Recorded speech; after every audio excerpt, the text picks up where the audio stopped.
Hello and welcome to God Talk. Is the world perfect?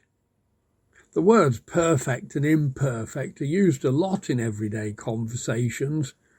I don't think they're at all helpful.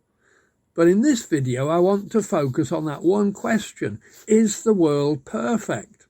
After all, if God made it, surely it is perfect. But some say that after the fall, we live in an imperfect world.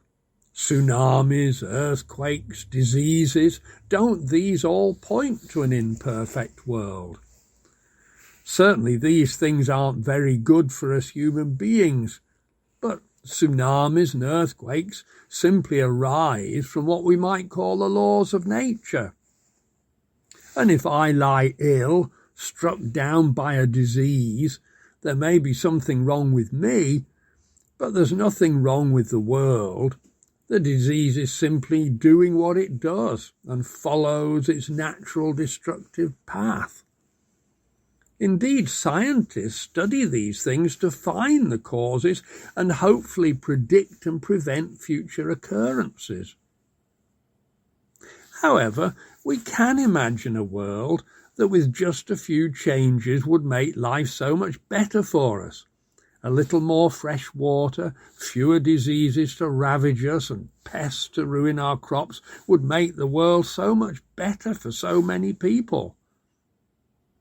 Yet although we can imagine such a world, is such a world possible?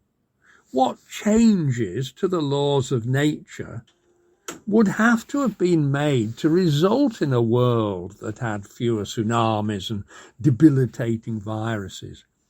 Change nature in one way, and what else evolves? We hardly have the knowledge to know. Let's sum up. Science seeks to explain everything by consistent and universal laws. Indeed, it presumes there are no faults or flaws in the world as it exists. If a scientific theory doesn't seem to work in one particular area, scientists don't then think there's a fault in the world. They try to extend their theory to explain these oddities.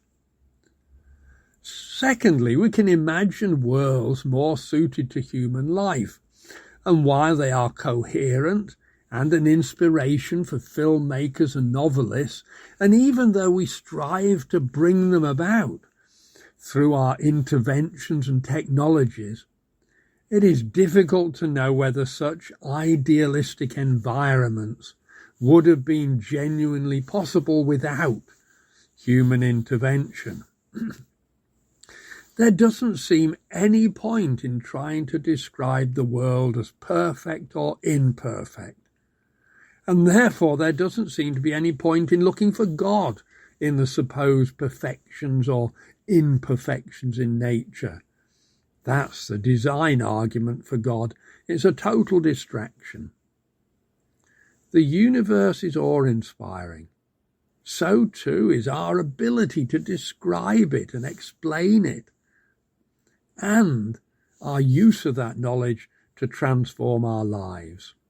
We do better to search for God in those feelings of awe and in that which motivates us to transform the world and be creative within it. Thanks for listening, and thanks for tuning in, and do subscribe and come to another God Talk.